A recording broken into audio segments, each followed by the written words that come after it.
welcome back to another technical video.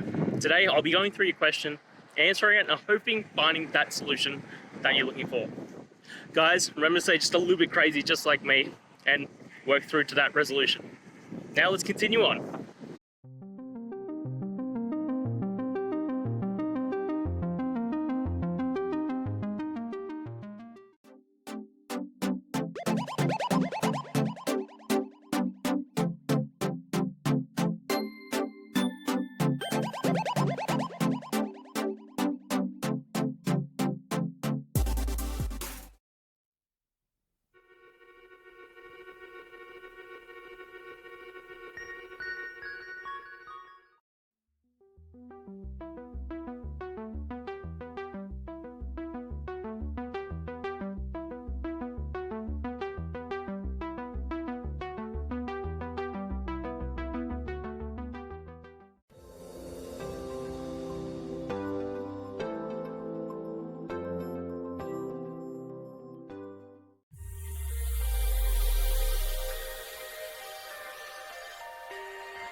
And that's it, guys. I hope this video helped get you that answer that you're looking for.